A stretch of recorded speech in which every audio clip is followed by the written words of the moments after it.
कर रहा हूँ। इंस्ट्रूमेंट शुरू करेंगे। 3, 2, 1 स्टार्ट।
सभी को नमस्कार।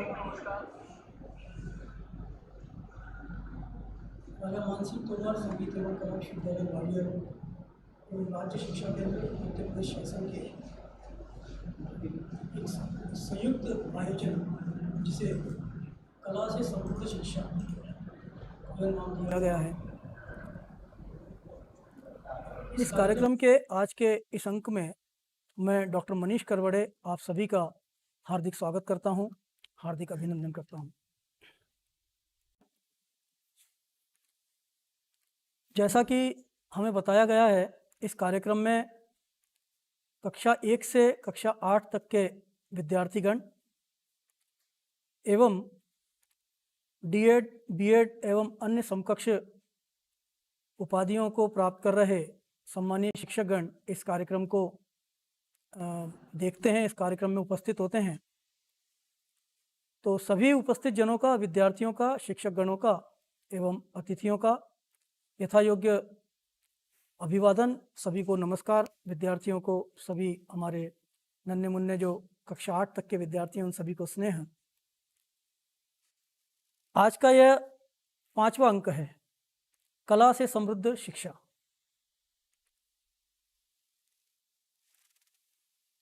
कला, संस्कृति एवं संगीत, भारतीय कला संस्कृति एवं संगीत के प्रति विद्यार्थियों में उनके स्कूली शिक्षा से विद्यार्थियों में इन विषयों के प्रति, इन कलाओं के प्रति जागरूकता एवं इन कलाओं को विद्यार्थियों के मन में उतारने की दृष्टि से और इन कलाओं के प्रचार प्रसार हेतु यह कार्यक्रम संरचित किया गया है। बहुत अच्छा नाम कला से समृद्ध शिक्षा यह इस कार्यक्रम का दिया गया है। नवीन राष्ट्रीय शिक्षा नीति के संदर्भ में भी अगर हम बात करें तो नवीन राष्ट्रीय शिक्षा नीति एनईपी में भी हमारी संगीत एवं ललित कलाओं को प्रमुखता से इस नीति में शामिल किया गया है, जो कि इन समस्त विषयों के लिए अत्यंत गौरव की बात है और सम्मान की बात है।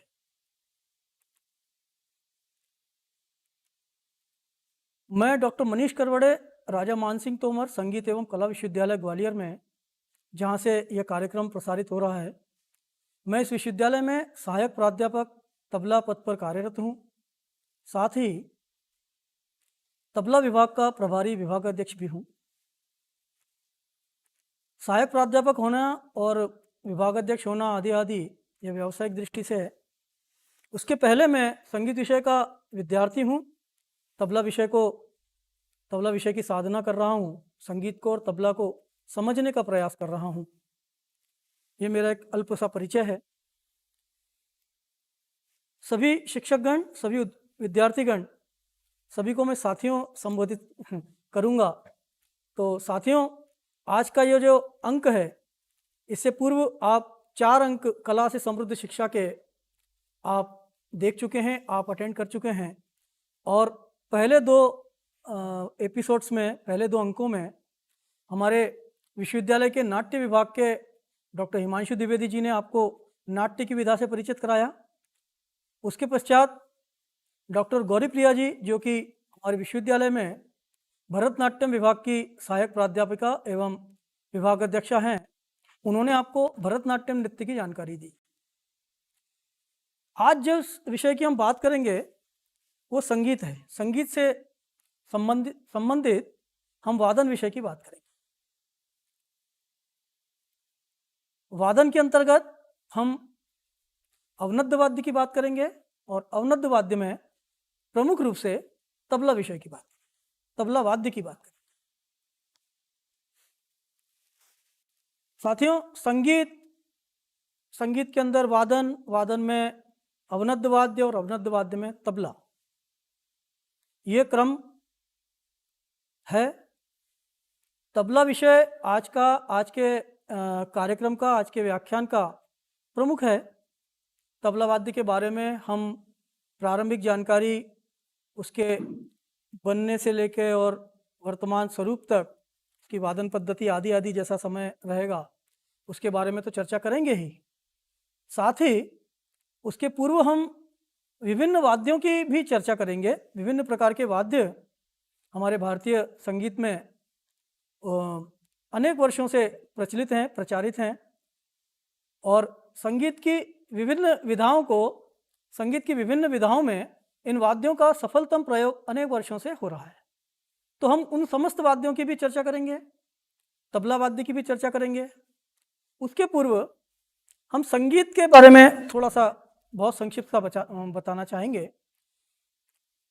एक बात और मैं कहना चाहूँगा कि इस कार्यक्रम में जितने लोग जुड़े हुए हैं, विद्यार्थीगण, शिक्षकगण, उसमें से निश्चित रूप से उनके लिए, बहुत से लोगों के लिए इसमें से संगीत, तबला, गायन या और दूसरे जो वाद्य हम बताएंगे आज आपको, वो सब कुछ नए नहीं होंगे। उनमें आप में से सभी लोग तो नहीं, लेकिन बहुत से लोग संगीत विधा के जानकार होंगे। कई शिक्षकगण हमारे संगीत को समझते होंगे, संगीत के कलाकार होंगे। कोई वाद्य यंत्र, तबला, बांसुरी, हारमोनियम, सितार, गायन आदि कलाओं में प्रवीण होंगे। आज की जो जानकारी है, आज का जो ये सेशन है, वो चूँकि कक्षा 8 तक के बच्चों की इसमें सहभागिता है, तो उनको भी ध्यान में रखते हुए ये नियत किया गया है। और हम जो भी बात करेंगे संगीत के संबंध में, वाद्यों के संबंध में, विभिन्न दूसरे वाद्यों के संबंध में, वो एक बहुत परिचयात्मक और हम उसको रोचक बनाने का, आपको प्रदर्शनात्मक तरीके से बताने का मैं प्रयास करूंगा। बात कर रहे थे हम संगीत की। शास्त्रों में संगीत की एक बहुत छोटी सी परिभाषा छोटी सी है। गीतम वाद्यम च नृत्यम त्रयम संगीतम उच्यते। यह परिभाषा संगीत की सुनने में, पढ़ने में, देखने में भले बहुत छोटी सी हो, एक ही लाइन में खत्म हो रही है, लेकिन इस परिभाषा में संगीत की बड़ी विशालता है, इसमें बड़ी विस्तारता है, क्योंकि इसमें गीत यानी गायन, वादन यानी वादन, बजाने के विभिन्न प्रकार, और नृत्य यानी नर्तन के विभिन्न प्रकार, इन तीनों कलाओं का समावेश संगीत में है। गीतम वाद्यम च नृत्यम त्रयम संगीतम उच्यते। अर्थात गायन, वादन एवं नृत्य, इन तीनों कलाओं के समावेश को संगीत कहा जाता है। ये एक संगीत की परिभाषा है।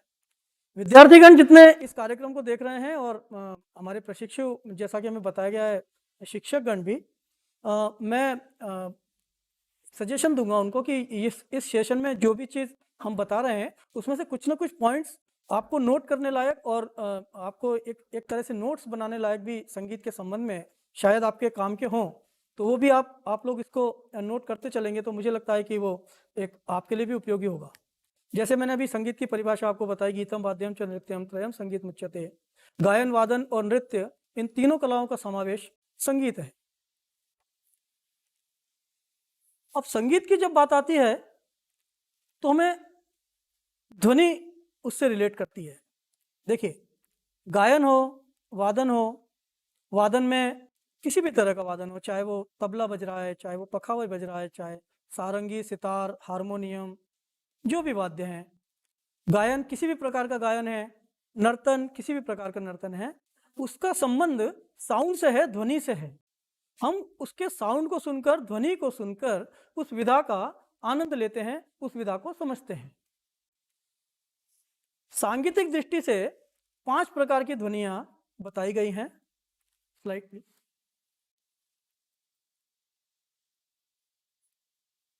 ये देखिए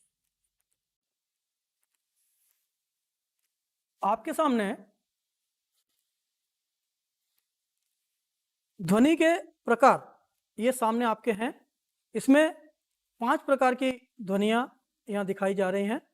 नखज, चर्मज, लोहज, वायुज और शरीरज। वादन के संदर्भ में हम अगर बात करें साथियों, तो नखज, चर्मज, लोहज और वायुज, ये 4 प्रकार की ध्वनियां वादन के विभिन्न प्रकार के वाद्यों को रिलेट करती हैं। नखज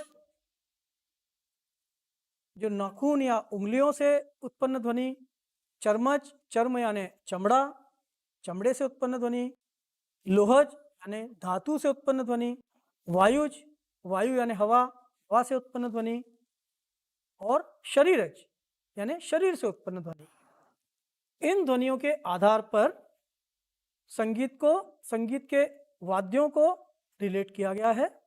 इसमें से नखज, चर्मज, लोहज और वायुज, जैसा कि हमने बताया, ये वाद्यों से संबंधित हैं। जो शरीरज ध्वनि है वो कंठ से संबंधित है।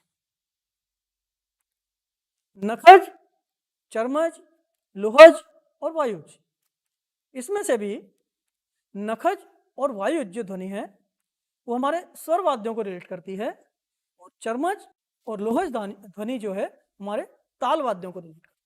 अभी स्वर वाद्य क्या है, ताल वाद्य क्या है, वाद्यों के प्रकार क्या हैं, ये मैं आपको आगे अभी बता रहा हूं। तो हमने समझा कि संगीत जिसमें कि गायन, वादन और नृत्य 3 कलाओं का समावेश है। संगीत का संबंध ध्वनि से है, और ध्वनियां 5 प्रकार की बताई गई हैं: नखज, चर्मज, लोहज, वायुज और शरीरज। वाद्यों के संदर्भ में बात कर रहे हैं, वादन की बात कर रहे हैं, तो हम नखज, चर्मज, लोहज और वायुज, इनको ध्यान में रखते हुए आगे की बात करेंगे। अब हम बात करेंगे वाद्यों की। साथियों, बहुत सारे वाद्य, ये आपके सामने एक स्लाइड दिख रहा है, आपको चित्र दिख रहा है, इसमें बहुत सारे वाद्य हैं। अभी मैं आपसे, जितने भी हमारे सामान्य दर्शकगण इसमें जुड़े हुए हैं, आप सभी से अगर मैं कहूं कि आप वाद्यों के बारे में आपको कौन कौन से वाद्य पता हैं, आप सोचिए, तो आपके मन में अभी अभी किसी के मन में ढोलक, किसी के मन में हारमोनियम, किसी के मन में तबला, किसी में पियानो, किसी में सितार, गिटार, वो जो भी आपको वाद्य पता है, वो अलग अलग प्रकार के वाद्य प्रत्येक के मन में इस समय उसके सामने दिख रहे होंगे। प्रत्येक वाद्य अपने आप में एक अलग विशेषता रखता है, उसके आकार प्रकार के संबंध में, उसके वादन पद्धति के संबंध में, बजाने के संबंध में। इस दृष्टि से हम अगर वाद्यों के प्रकारों की बात करें तो वाद्य वर्गीकरण एक शब्द आता है, भारतीय वाद्यों का वर्गीकरण। मैं अपनी तकनीकी टीम से निवेदन करूंगा कि मेरे स्क्रीन पर कुछ समझ वो हट गया है। हाँ, तकनीकी के माध्यम से ये कार्यक्रम प्रसारित होता है और इस तरह के व्यवधान आते हैं। नेक्स्ट स्लाइड, इसके पहले की स्लाइड लीजिए, स्लाइड पहले की स्लाइड लीजिए, और पहले, और पीछे जाइए, पीछे पीछे, हाँ इसके भी एक पीछे, हाँ। भारतीय वाद्य वर्गीकरण के बारे में मैं आपको बता रहा था। भरत के नाट्य शास्त्र में भारतीय वाद्यों के वर्गीकरण के संबंध में चर्चा है और उसमें 4 प्रकार का वर्गीकरण, भारतीय वाद्यों को 4 प्रकार में बांटा गया है, ऐसा उल्लेख है। नाट्यशास्त्र में आपके सामने ये शब्द बोल रहा हूँ, इसके पहले भी हमारे चारों एपिसोड में इस शब्द की बारे में आपने सुना, नाट्यशास्त्र। साथियों, नाट्यशास्त्र जो है वो संगीत का एक आदि ग्रंथ है, प्रामाणिक प्रथम ग्रंथ, ऐसा कहते हैं कि आदि ग्रंथ नाट्यशास्त्र है, जिसमें विविध भारतीय कलाओं के संबंध में विस्तृत वर्णन है, चाहे वो दृश्य कलाएं हों, चाहे श्रव्य कलाएं हों, प्रदर्शनात्मक कलाएं हों, जो भी हों। भरत के नाट्यशास्त्र में चूंकि सभी कलाओं का वर्णन है तो उसमें वादन का भी वर्णन है। तो भरत मुनि जी ने अपने नाट्यशास्त्र में जो वाद्यों का वर्गीकरण किया है, उन्होंने उसमें 4 तरह के वाद्य बताए हैं। आपके सामने आपकी स्क्रीन पर ये दिख रहे हैं। तत्वाद्य, अवनद्य वाद्य, घन वाद्य और सुशिर वाद्य। String instruments, percussion instruments, stroke instruments and wind instruments. अब ये तत् क्या है, अवनद्य क्या है, घन क्या है, सुशिर क्या है? आपके मन में अभी जितने वाद्य आए थे, जितने थोड़ी देर पहले मैंने कहा कि आप वाद्य सोच रहे हैं तो आपको अलग अलग तरह के वाद्य ध्यान आ रहे हैं, उन्हीं में है ये सब। आपने जो वाद्य सोचे होंगे, अभी जब मैं इनको डिस्क्राइब करूंगा तो आपको आपके द्वारा सोचे गए वाद्य अपने आप कैटेगराइज हो जाएंगे कि अच्छा ये मैंने सोचा था तो ये इस तरह का वाद्य है, ये मैंने सोचा था तो ये इस तरह का वाद्य है। तत्वाद्य, तत् का मतलब है तार से, सिंपल सी बात है। जिन वाद्यों में तार लगे हुए हैं, यानी तारों के माध्यम से, तारों के प्रयोग से, तारों को छेड़कर जिन वाद्यों को बजाया जाता है, जिन वाद्यों से ध्वनि उत्पन्न की जाती है, नाद उत्पन्न किया जाता है, वे तत्वाद्य हैं। अवनद्य वाद्य, अवनद्य का अर्थ है चमड़े से मढ़े हुए जितने भी वाद्य हैं वे अवनद्य वाद्यों की श्रेणी में आते हैं। 4 प्रकार के वाद्यों के बारे में हम आपको यहाँ अभी बताने वाले हैं, उदाहरण स्वरूप बताने वाले हैं, और जितना संभव है हमारे पास जितने इन प्रकार के वाद्य हैं उन सबको हम बजाकर थोड़ा थोड़ा आपको इससे बताएंगे, जिससे कि आपको इन वाद्यों के बारे में क्लियर होगा, ऐसा मुझे लगता है। एक बार फिर बताना चाहूँगा कि आज का जो विषय है वो वादन के अंतर्गत मुख्य वाद्य हमारा तबला है, क्योंकि तबला इंस्ट्रूमेंट इन्हीं 4 प्रकार के वाद्यों में से एक है। और वो किस प्रकार का वाद्य है, जब मैं चारों आपके सामने रख दूंगा तो आपको अपने आप ही समझ में आ जाएगा कि तबला किस प्रकार का वाद्य है। कुछ लोगों को अभी समझ में आ चुका होगा इन 2 तत् और अवनद्य में से ही कि तबला किस प्रकार का वाद्य है। हम तबले की बात करेंगे, उसके पहले की पार्श्वभूमि है, क्योंकि किसी भी मुख्य विषय को बात करने के पहले और स्टूडेंट लेवल पर अगर हम चाहें समझाने की बात करें तो किसी भी विषय को मुख्य रूप से बताने के पूर्व उसकी पार्श्वभूमि बताना, उसका प्रारंभ बताना कि वो कहाँ से रिलेट कर रहा है, ये आवश्यक होता है, ऐसा मुझे लगता है। इसलिए मैंने ये सब वर्णन आज के व्याख्यान में सम्मिलित किया है। तत्वाद्य, जो वाद्य तार से निर्मित है या तार के प्रयोग से बजाए जा रहे हैं। अवनद्य वाद्य, जिन वाद्यों में चमड़ा मड़ा हुआ है वो अवनद्य वाद्य है। घन वाद्य, घन का मतलब होता है पीटने से, स्ट्रोक करने से, स्ट्रोक इंस्ट्रूमेंट्स। वे धातु के वाद्य जिन्हें आपस में टकरा के, पीट कर, आघात करके, यानी एक दूसरे को स्ट्रोक करके धातु वाद्यों को, जिन वाद्यों को बजाया जाता है वे घन वाद्यों की श्रेणी में आते हैं। चौथा प्रकार है सुशिर वाद्य। सुशिर का मतलब है हवा से। जिन वाद्यों में हवा के दबाव का उपयोग होता है, हवा के दबाव के माध्यम से जिन वाद्यों से ध्वनि उत्पन्न की जाती है, जिन वाद्यों को बजाया जाता है, वे सुषिर वाद्यों की श्रेणी में आते हैं। तो हमने समझा कि भारतीय वाद्य वर्गीकरण के अनुसार 4 प्रकार के वाद्य होते हैं।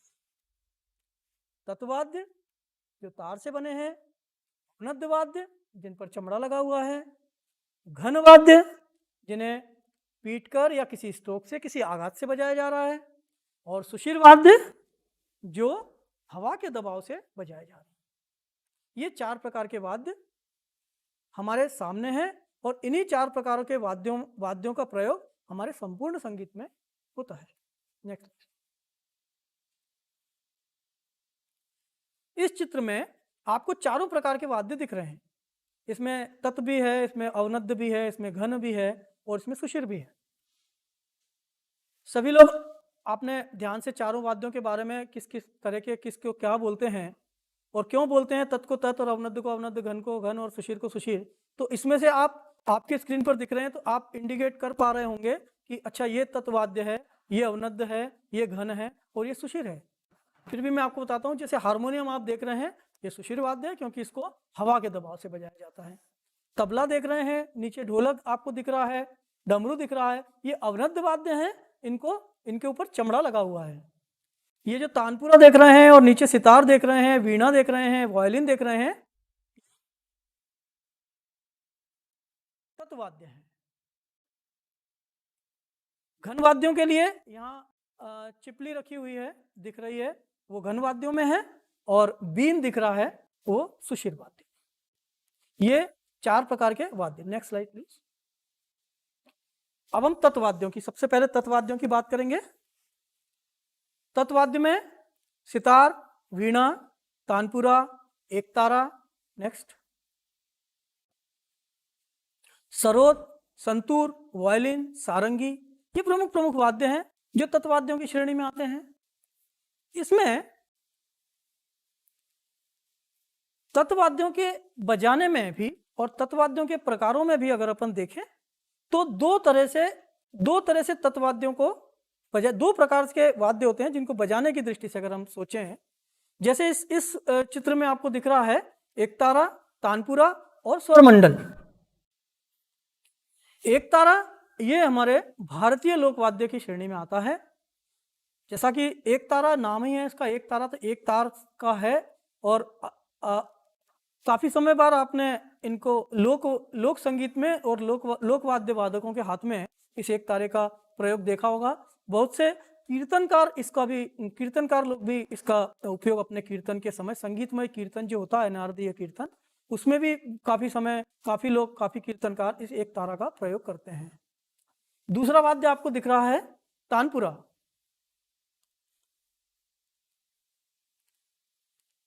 तानपुरा जो वाद्य है वो भी तत्वाद्य की श्रेणी में आता है, और इस वाद्य का प्रयोग शास्त्रीय गायन के साथ स्वर भराव की संगति के लिए होता है। मैं इसके पहले ये बताना चाह रहा था आपको कि दो प्रकार के किस तरह के तत्वाद्य बजाने की दृष्टि से होते हैं। तो एकतारा और तानपुरा ये दो ऐसे वाद्य हैं जिन्हें सीधे डायरेक्ट उंगली से स्ट्रोक कर बजाया जाता है। इसका मतलब यह है कि जो और तंत्र वाद्य हैं या और तंतु वाद्य भी बोलते हैं तत्वाद्यों को, या और तत्वाद्य हैं, उनको किसी न किसी उपकरण के सहायता से बजाना होता है। वो क्या है वो मैं आपको आगे बताता हूं। एक तारा डायरेक्ट उंगली से बजाया छेड़ता है, और तानपुरा जो हमारा इंस्ट्रूमेंट है उसको भी डायरेक्ट उंगलियों से ही छेड़ा जाता है। तानपुरा वाद्य का जो प्रयोग है वो शास्त्रीय गायन की ख्याल शैली में और ध्रुपद शैली में गायक कलाकारों के लिए स्वर भराव के लिए किया जाता है। राग में लगने वाले स्वरों के अनुरूप बेसिकली इसमें 4 स्वर 4 तार इसमें होते हैं। इसको आवश्यकता अनुसार पंचम, सा और खरज का सा, ऐसा इस स्वर के प्रकार हैं, षडज, मध्यम और तार। ये आपको गायन का और आगे के जो अंक आएंगे शायद उसमें आपको इसको समझने का होगा। बताने का आशय यह है कि तानपुरा सीधे डायरेक्ट हमारी उंगलियों के छेड़ने से बजाया जाने वाला इंस्ट्रूमेंट है। अब मैं आपको तानपुरा किस तरह छेड़ा जाता है डायरेक्ट उंगली से, मतलब क्या, ये हम आपको दिखाने का प्रयास करते हैं। हमारे विद्यार्थी सजल गुप्ता हमारे साथ हैं और वो आपको तानपुरा किस तरह छेड़ा जाता है वो आपको बता।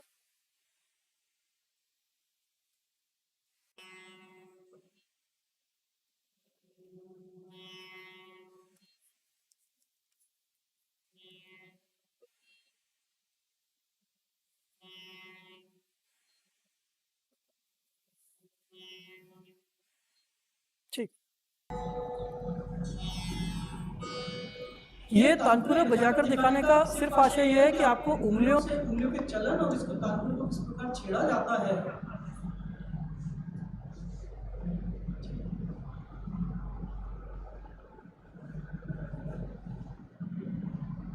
ये बजाकर दिखाने का, इस वाद्य को किस प्रकार प्रयोग किया जाता है ये बताने को।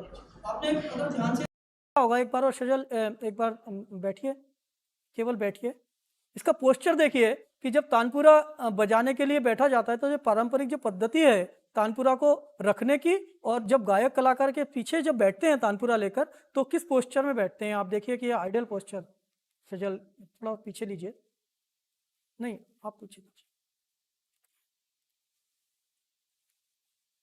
अब छेड़ो।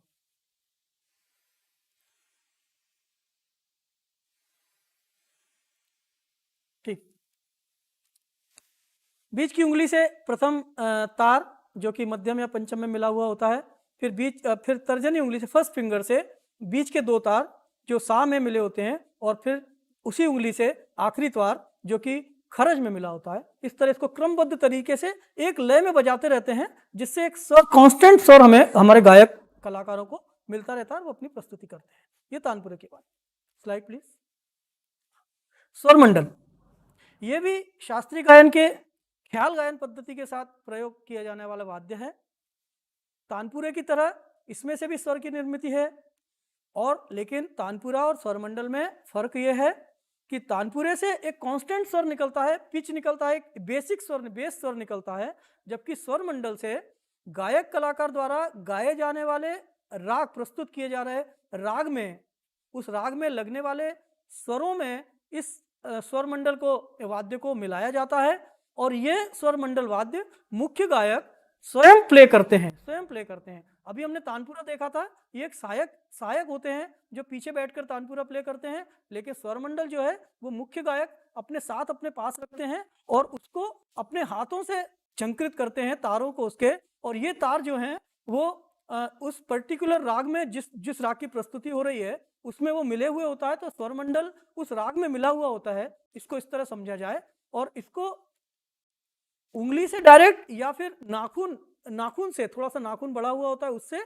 या फिर एक पत्ती नुमा एक उपकरण है उससे इसको छेड़ा जाता है। ये किस तरह होता है ये हमारे सजल गुप्ता आपको स्वरमंडल प्ले करके बताएंगे।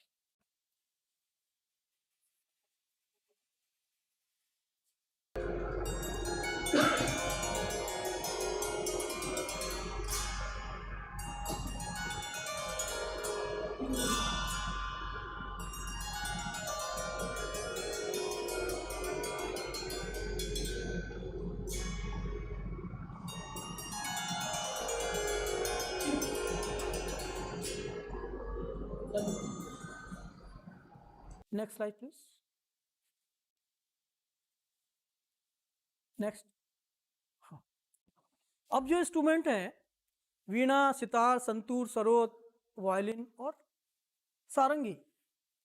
अभी हमने देखा कि दो वाद्य जो कि उंगलियों के प्रहार से डायरेक्ट हो रहे थे, लेकिन इन वाद्यों को बजाने के लिए एक सहायक उपकरण की, एक एक्सेसरी की आवश्यकता होती है। प्रत्येक वाद्य के लिए अलग अलग है। इसमें सितार को बजाने के लिए एक रिंग नुमा एक यंत्र होता है, एक उपकरण होता है जो तार से निर्मित होता है, जिसे मिजराब बोलते हैं। मैं आपको ये दिखाना चाहूंगा, थोड़ा सा क्लोज दिखाइए। ये मिजराब को इस तरह फर्स्ट उंगली में पहनकर और फिर उसको स्ट्रोक करते हैं। सितार की जो स्लाइड, सितार का वाद्य का बजाने का होगा जब आपको उसमें समझ में आएगा। संतूर, सरोद, वायलिन, सारंगी, इन सबको बजाने के लिए कुछ ना कुछ उपकरण हैं जो इनको इनकी सहायता से इनके स्ट्रोक से बजाए जाते हैं। सबसे पहले हम आपको वायलिन बता रहे हैं। वायलिन के साथ आप इस चित्र में देख रहे हैं, वायलिन के साथ एक स्टिक रखी हुई है, इसको गज बोलते हैं, गज वाद्य भी इसको बोलते हैं, गज वाद्यों की श्रेणी में आता है सारंगी और वायलिन। इस समय जो आपको सामने स्क्रीन पर दिख रहे हैं उसमें सारंगी और वायलिन जो दो वाद्य हैं, ये इनको जिस जिस स्टिक के सहायता से बजाया जाता है उन्हें गज बोलते हैं। हमने सबसे पहले आपको वायलिन सुनाते हैं।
ये था वायलिन वाद्य और इसको बजा रही थी हमारी पिंकी राय।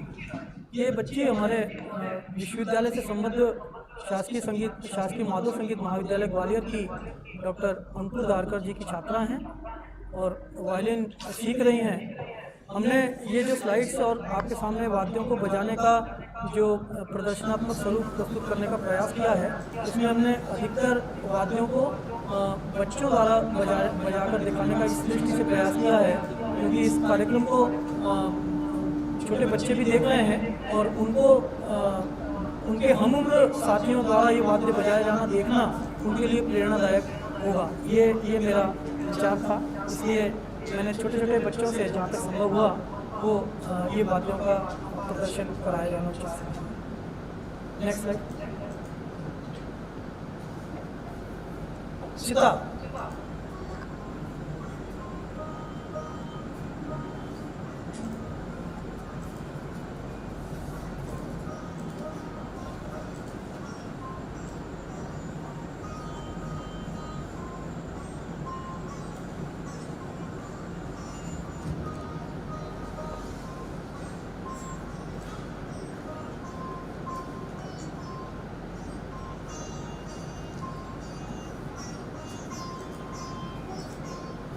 ये मिजराब की जो मैं बात करता हूँ।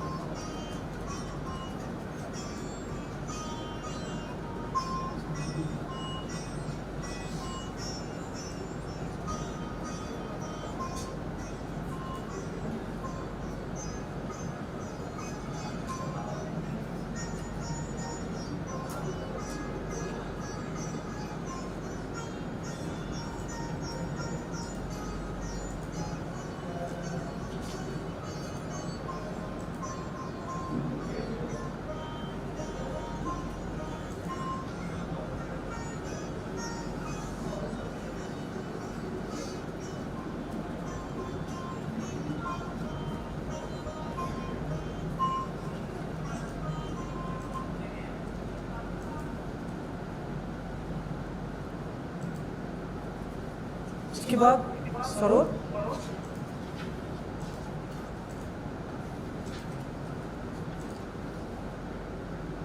नेक्स्ट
ये अम्बिकेश चौधरी थे, शासकीय संगीत महाविद्यालय मैया से।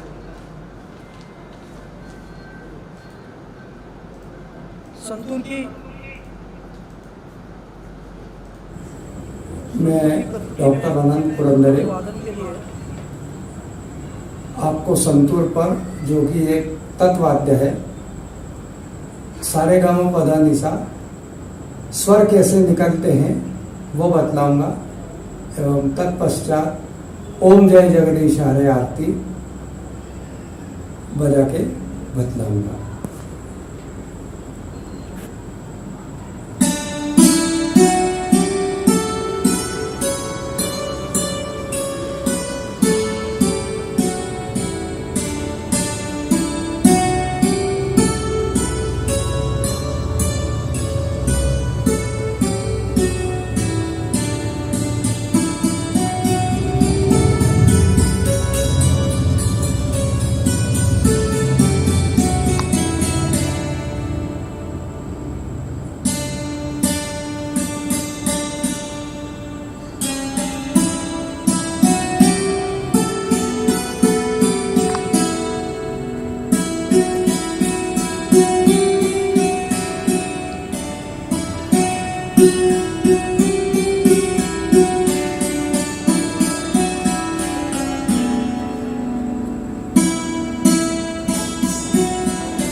स्वर वाद्यों में, तत्वाद्यों में एक बहुत प्रचलित प्राचीन वाद्य जो कि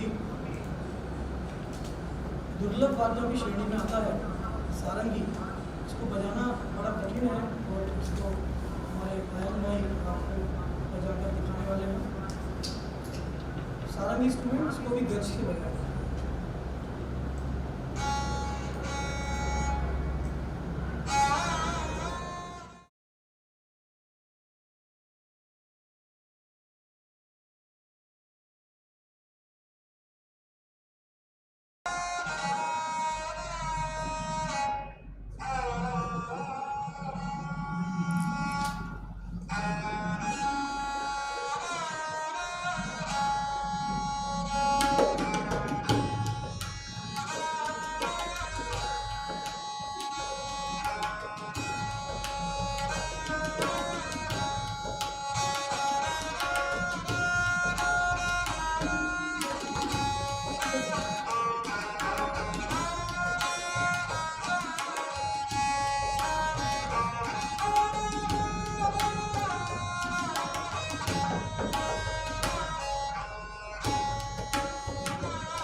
ये थे तत्वाद्य जो कि तार से निर्मित थे, तार के प्रभाव से बजाया जाता है। अब हम बात करेंगे अवनत वाद्यों की। अवनत वाद्यों की श्रेणी में हमारा तबला इंस्ट्रूमेंट भी आता है, और तबला के अतिरिक्त अवनत वाद्यों में हम कौन से वाद्य आते हैं, बहुत जल्दी से आपको बताते हैं।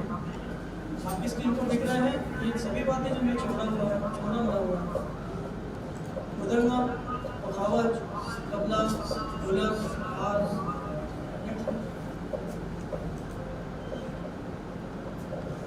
ढोल, नगाड़ा, नगारा, डमरू, ये सभी वाद्य आपने बजते हुए देखे होंगे। और इन वाद्यों ये नहीं पता होगा, लेकिन अवनद्य वाद्यों की श्रेणी में ये वाद्य आते हैं। और अब हम एक एक करके हमारे पास जो अवनद्य वाद्य इस समय उपलब्ध हैं वो हम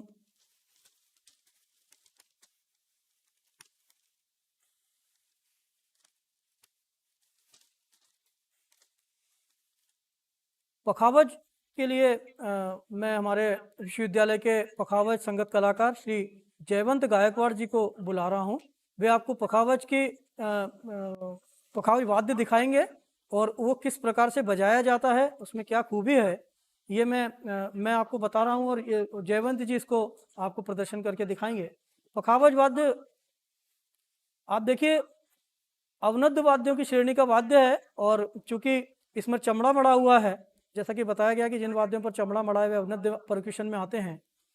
इस वाद्य की एक तो विशेषता है कि इसके जो लेफ्ट साइड है इसमें आटा गूंथकर, और आटा की पुल्ली ऐसे जिसको रोटी के लिए आटा जो गूंथा जाता है उस तरह गूंथकर, जयवंत जी थोड़ा सा इधर से करके दिखाएंगे तो अच्छा लगेगा।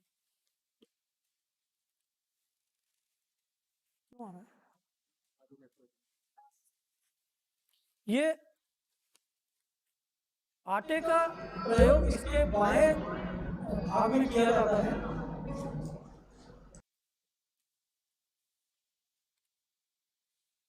एक अंगी दो मुखी वाद्य है।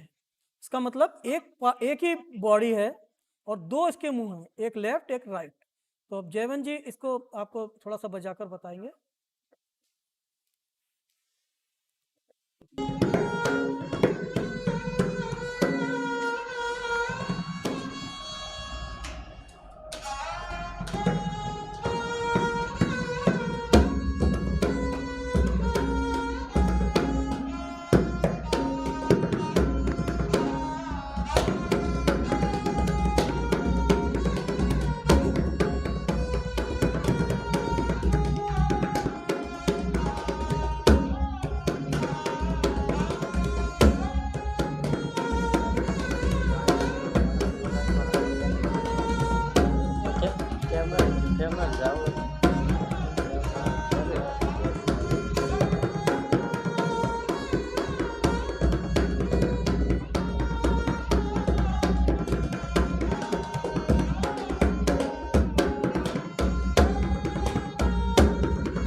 तबला वाद्य जो कि आज का हमारा मुख्य वाद्य है, उसके बारे में हमें आपको बताना है। तबला वाद्य के प्रदर्शन के लिए हमारे दो विद्यार्थी आपको एक अभी बजाकर हमारे उपस्थित जनों को बताएंगे। उसके बाद हम तबला वाद्य की बात करते हैं। जल्दी से, फिर बंद हो रहा है, बंद हो, जल्दी करो।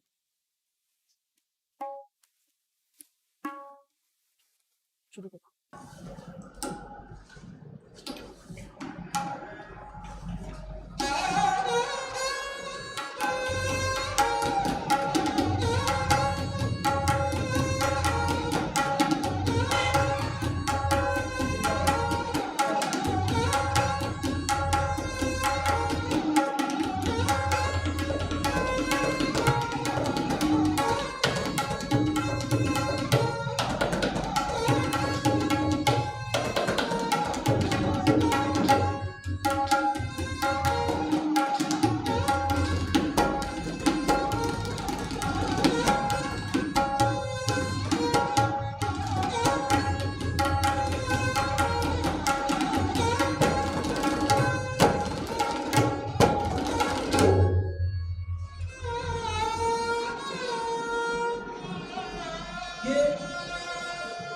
वाद्यों में पखावज और तबला मुख्य रूप से इसके अलावा ढोलक और नाद, ये दो वाद्य भी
नाल की प्रस्तुति के लिए हमारे विद्यार्थी सुयश दुबे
ये था अवनाद्य वाद्यों का प्रदर्शन। और अब हम घन वाद्यों की बात करेंगे। धातु के वे वाद्य जिन्हें आपस में टकराकर, पीटकर या आघात से बजाया जाता है, उन वाद्यों को घन वाद्यों की श्रेणी में रखा जाता है। मंजीरा, झांझ, चिमटा, इस तरह के जो वाद्य हैं वे सब स्लाइड घन वाद्य की।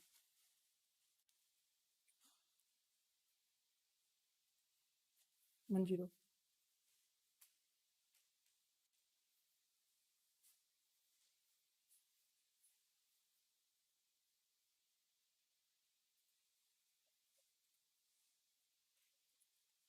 ये मंजीरा, करताल, घंटा, घुंघरू, चिमटा, चिपली, ये सभी वाद्य घन वाद्यों की श्रेणी में आते हैं, क्योंकि ये एक कहीं कहीं स्ट्रोक से इन वाद्यों से ध्वनि निर्मित होती है।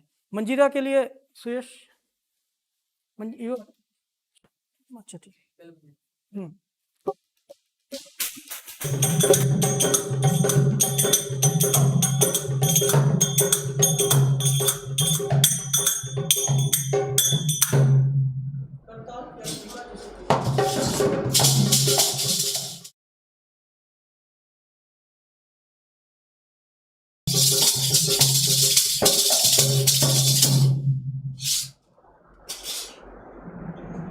इन वाद्यों के बाद अब हम सुशील वाद्य की बात करेंगे। काफी सारे वाद्य मेरे सामने रखे हुए हैं, तो कोई घन वाद्य में बेटा और कोई वाद्य है क्या? सुशील वाद्य, सुशील वाद्य।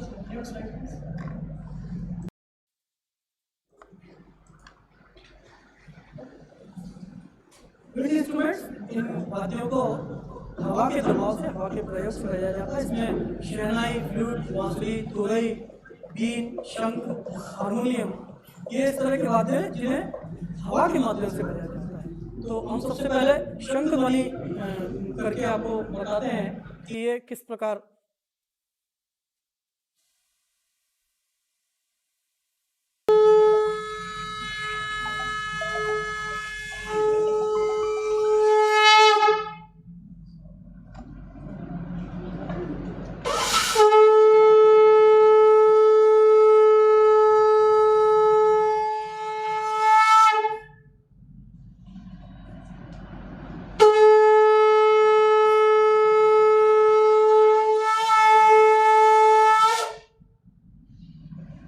नेक्स्ट स्लाइड में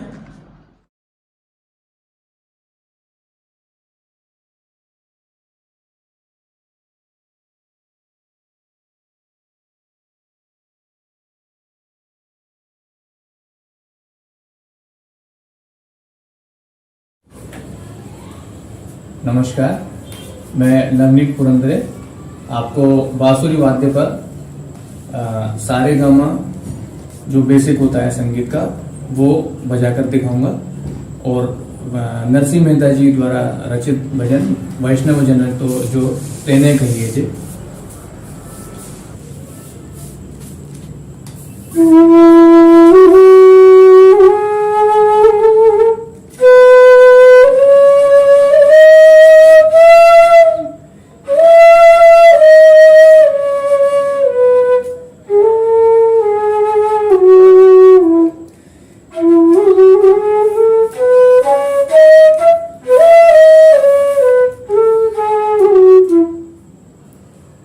अब भजन।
विद्यार्थियों की दृष्टि से ये वाद्य बजाकर दिखाना थोड़ा सा उनके रोचक हो सकता है, इसलिए इस तरह का ये कार्यक्रम में नियत किया गया। इसके बाद अब हम बात करेंगे अवनद्य वाद्य तबला, जो कि हमारा आज का मुख्य वाद्य है। इसके बारे में सबसे पहले हम जैसे कि अब इसको ये बताने की आवश्यकता इसलिए नहीं है बार बार, क्योंकि हम एक बार जब 4 प्रकार के वाद्यों के बारे में चर्चा कर चुके हैं, तो हमें पता है कि हमारा जो तबला वाद्य है वो अवनद्य वाद्य की श्रेणी में आता है, क्योंकि उस पर चमड़ा मड़ा हुआ। अब इस वाद्य की रूपरेखा, इस वाद्य की बनावट, जैसा कि मेरे दोनों तरफ ये स्लाइड हटा दीजिए, स्लाइड हटा दीजिए। ये तबला इंस्ट्रूमेंट आप देख रहे हैं, चित्र में आप देख रहे हैं मेरे दोनों तरफ भी ये तबला रखे हुए हैं, और ये अवनद्य वाद्य की श्रेणी का प्रमुखतः तबला वाद्य है, जो कि उत्तर भारतीय शास्त्रीय संगीत, लोक संगीत, बल्कि भारत के समस्त प्रकार के संगीत प्रकारों में सफलतम रूप से प्रयोग किया जाता है। आप लोगों के लिए ये तबला वाद्य कोई नया नहीं है, सभी लोगों ने, ऑलमोस्ट लोग इस तबला वाद्य को सुने हुए हैं, सब लोगों ने इसको देखा है। वो काफ़ी सारे लोगों ने, जैसा कि मैंने शुरू में भी कहा था कि काफ़ी सारे लोग तो इसको बजाते भी होंगे, सीखते भी होंगे, लेकिन जो विद्यार्थियों को बताने की दृष्टि से इस तबला वाद्य का परिचयात्मक स्वरूप में आपको बताने का प्रयास कर रहा हूँ। 2 अंगी वाद्य है, 2 मुखी वाद्य है। 2 अंगी से मतलब 2 बॉडी हैं इसकी, एक राइट साइड, एक लेफ्ट साइड। कहने के समय भी इसको राइट साइड को दायां और लेफ्ट साइड को बायां बोलते हैं। राइट साइड को तबला बोलते हैं और बाएं को डग्गा बोलते हैं। दायां साइड जो है, राइट साइड जो है, वो लकड़ी से इसका धड़ बना हुआ होता है। अभी मैं आपको एक एक पार्ट इसके बताता हूँ, तब आपको और क्लियर हो जाएगा कि ये जो इसका स्वरूप आपको दिख रहा है, इसको क्या क्या बोलते हैं। बायां जो है वो लोहे का, मिट्टी का, पीतल का, तांबे का, किसी इन सब धातु में से किसी का भी हो सकता है। दायां जो हमारा भाग है वो लकड़ी का होता है, उसमें से भी ऐसा कहा जाता है कि शीशम की लकड़ी का तबला वो सर्वश्रेष्ठ होता है। अब इसके हम अंगों की बात करेंगे।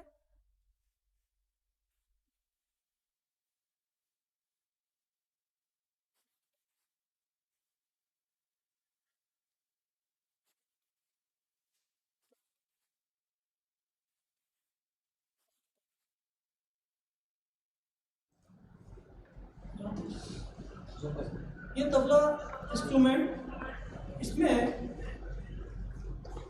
जो इसका बीच का, इसका जो ये पार्ट देख रहे हैं, ये जो देख रहे हैं इसको बोलते हैं चाटी या किनार, इसको बोलते हैं चाटी या किनार। इसके बाद जो लेयर दिख रहा है इसको बोलते हैं मैदान या लव, और ये बीच में जो लेयर दिख रहा है इसको बोलते हैं स्याही।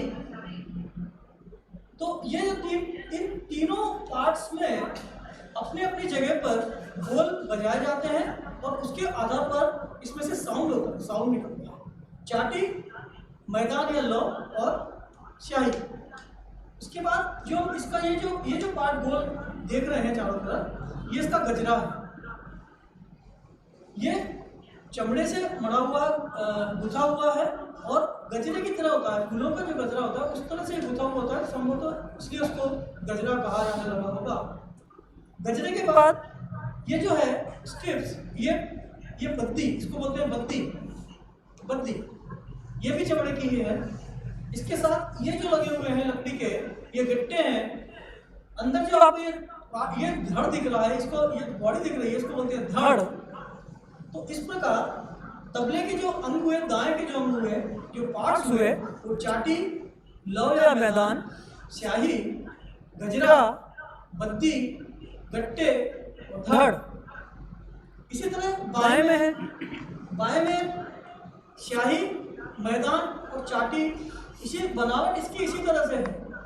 बजाते समय बाएं में मैदान का और शाही के अग्रभाग का प्रयोग बहुतायत होता है, जबकि दाएं में चाटी, लौ, मैदान और शाही तीनों का प्रयोग होता है। ये जो बायां है, मैंने अभी बताया कि ये पीतल, तांबा, मिट्टी, लोहा, किसी भी चीज की धातु, इन धातु में से किसी का भी बना हो सकता है। ये तबले की बनावट, इसकी संरचना।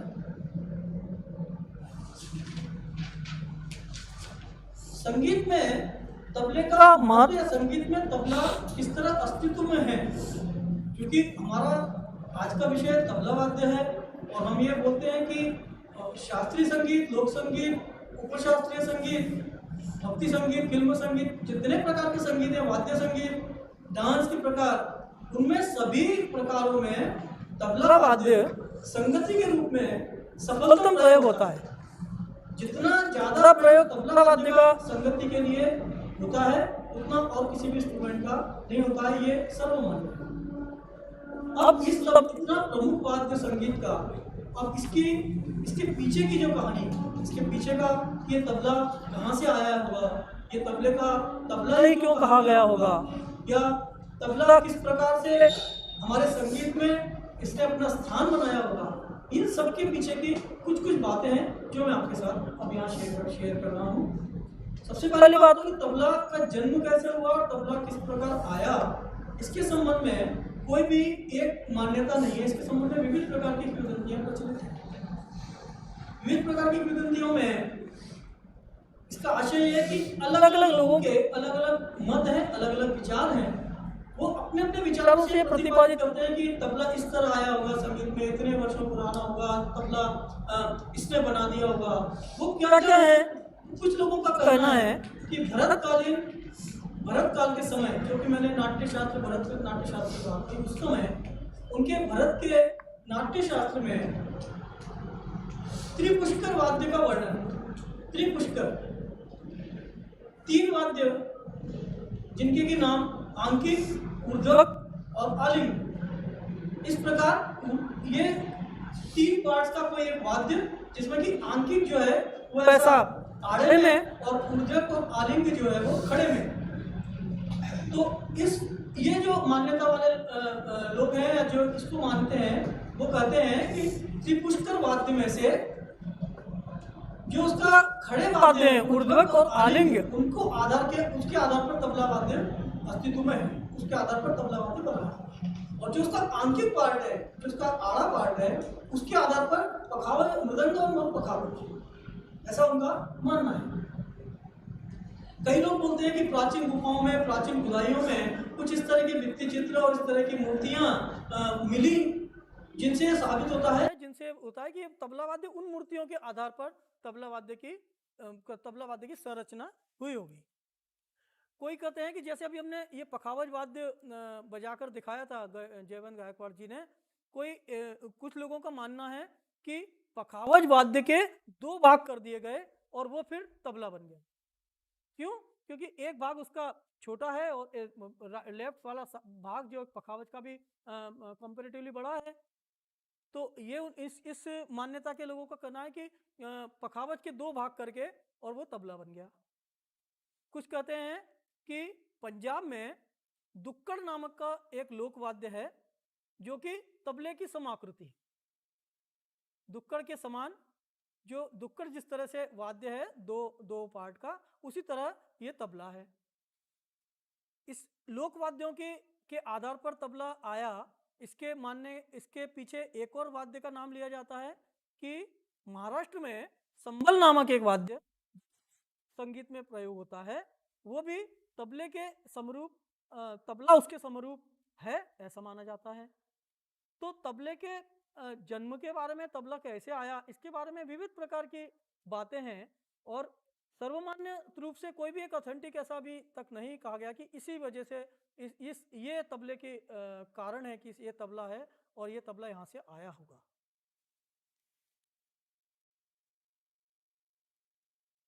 अरब कंट्रीज में युद्ध के समय, ये भी एक ग्रंथों में, किताबों में उल्लेख है और बताया गया है कि युद्ध के समय सैनिकों को प्रोत्साहन करने के लिए, सैनिकों का उत्साह बढ़ाने के लिए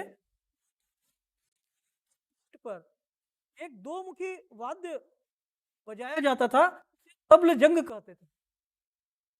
वो तबल जंग आज के तबले का कारक है ऐसा कुछ बोलते हैं।